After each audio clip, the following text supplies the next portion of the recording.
Bagaimana kabarnya abang dan kakak, putra putri, soleh dan soleh kami kelas 9? Insya Allah di pagi hari ini kita masih dalam keadaan sehat-sehat saja dan masih diberikan oleh Allah Subhanahu wa taala semangat belajar untuk kita semua. Amin ya rabbal alamin. Oke, baik, di pertemuan sebelumnya kita sudah mempelajari tentang sistem perkembangbiakan pada tumbuhan.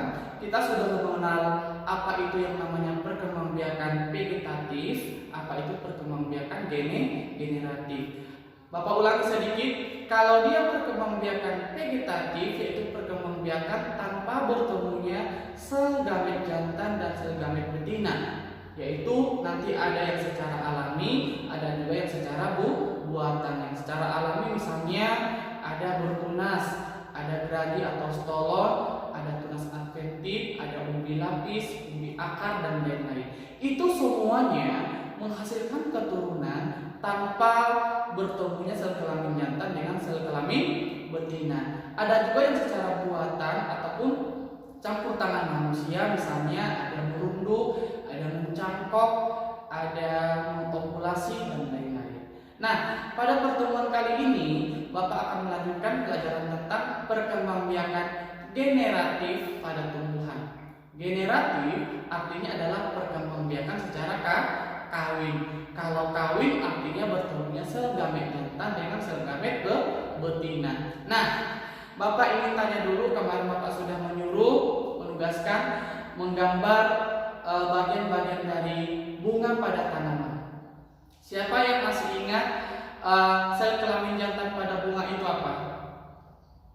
Iya, sel kelamin jantan pada bunga yaitu ada benang sari, sedangkan sel kelamin betina pada bunga yaitu ada putik. Nah, ketika benang sari bertemu dengan putik, itulah yang disebut dengan perkembangbiakan generatif ataupun secara kawin. Oleh karena itu, perkembangbiakan generatif itu diawali dari yang namanya penyerbukan atau yang kita kenal dengan istilah polinasi. Berarti sudah bisa kita simpulkan apa itu penyerbukan atau polinasi. Penyerbukan adalah, kita tulis ya, penyerbukan adalah peristiwa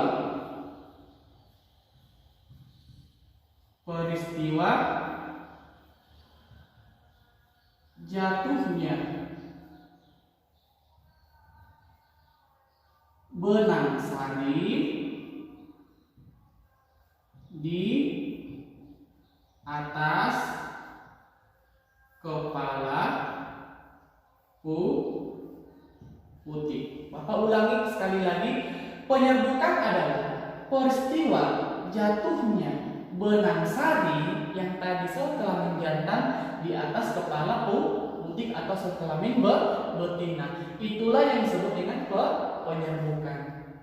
Paham ya sampai di sini ya anak-anak Bapak ya? Jadi penyerbukan adalah peristiwa jatuhnya benang sari di atas kepala putih. Kemudian juga kalian sudah membaca bahwa penyerbukan itu dibantu oleh beberapa makhluk hidup yang lain, yaitu ada seperti burung, atau dibantu serangga, atau dibantu oleh angin, atau dibantu oleh hewan-hewan yang lain.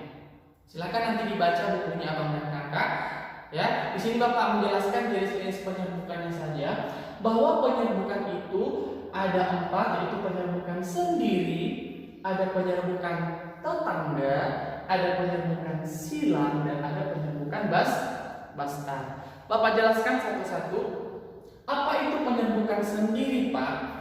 Ingat, tadi konsepnya adalah penyerbukan ketika serbuk sari jatuh di atas kepala putih. Misalnya ini bunga, ini satu bunga, ini putik, ini serbuk sari. Ya, ketika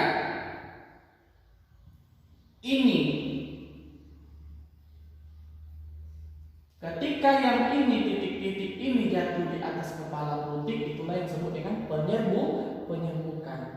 Paham apa maksudnya penyerbukan sendiri? Penyerbukan sendiri berarti maksudnya adalah ketika benang sari jatuh di atas kepala putik oleh bunga itu sendiri. Ini Bapak tulis ringkasnya saja ya. Ini maksudnya peristiwa jatuhnya benang sari di atas kepala putik oleh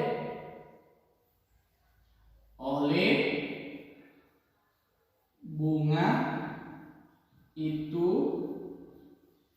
sendiri. Paham maksudnya? Artinya si bunga ini menerima serbuk sari dari dirinya sendiri. Jadi Bapak ulang, penyerbukan sendiri artinya adalah peristiwa jatuhnya benang sari di atas kepala putih, di mana asal dari serbuk sari itu berasal dari bunga itu sendiri. Kata kuncinya adalah bunga itu sendiri. Jadi dia sendiri yang membuahi dirinya. Ini satu bunga, dia sendiri yang membuahi diri. Oke, paham ya? Kita lanjut ke penyerbukan tetangga. Tetangga berarti artinya kalau rumah sebelah rumah kita gitu. Nah ini juga misalnya ada dua bunga, bunga A dan bunga B. Terserah mau benang sari siapa yang mau dijatuhkan. Yang jelas, misalnya ini ke sini, ya. Ini serbuk sari disumbangkan ke sini. Artinya dari bunga A ke bunga B, artinya dia tetangga.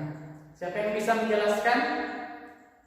Peristiwa jatuhnya benang sari di atas kepala putih yang berasal dari mana asalnya? Ini Bapak tulis kayak gini berarti artinya sama ya pengertian dari penyerbukan, dari bunga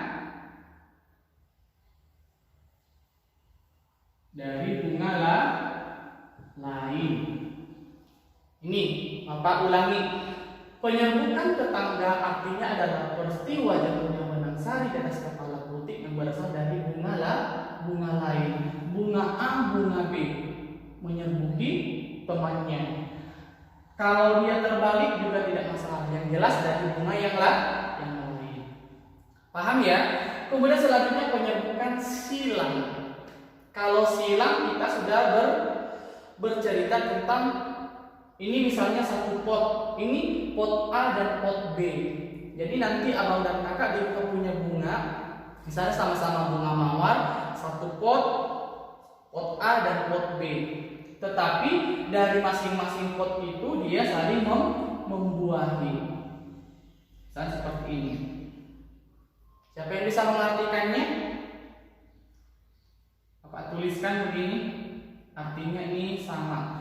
Peristiwa jatuhnya benang sari di atas kepala putih yang berasal dari bunga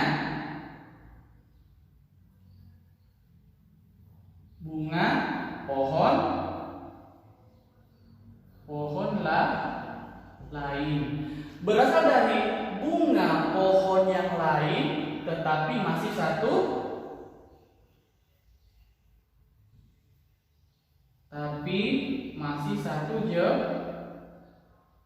jenis. Misalnya ini sama-sama bunga mawar merah dan bunga mawar putih.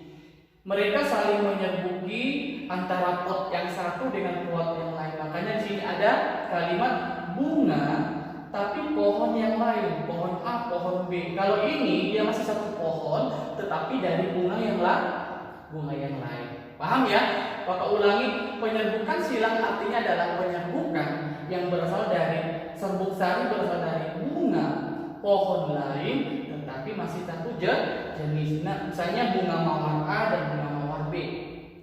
Ya, paham ya? Yang terakhir, siapa yang bisa mengartikan penyerbukan bastar?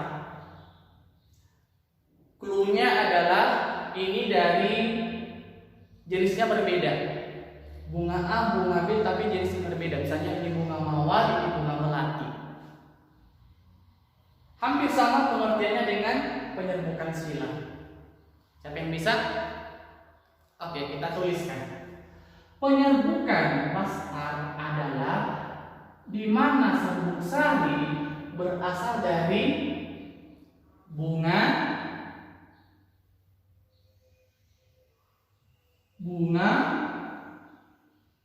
pohon lain. Apa bedanya Pak dengan ini? Ini juga bunga pohon lain. Nah, kalau ini bedanya tapi berbeda jenis. Jenisnya beda. Makanya Bapak warnai yang ini.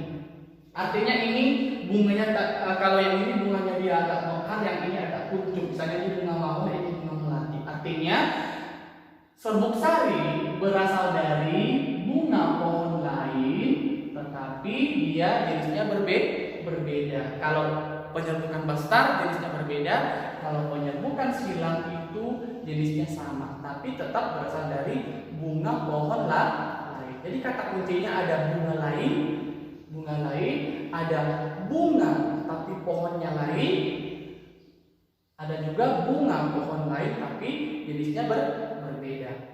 Insya Allah video singkat ini bisa membantu abang dan kakak untuk belajar di rumah. Insya Allah nanti kita akan lanjutkan kembali pelajaran kita. Bapak harapkan kepada kita semua tetap semangat dalam pembelajaran pandemi seperti ini. Semoga Allah berikan kita kekuatan dan kemudahan dalam menimba ilmu. Amin ya rabbal alamin. Kalau tidak ada lagi yang mau ditanyakan, itu saja yang bisa Bapak sampaikan. Wassalamualaikum warahmatullahi wabarakatuh.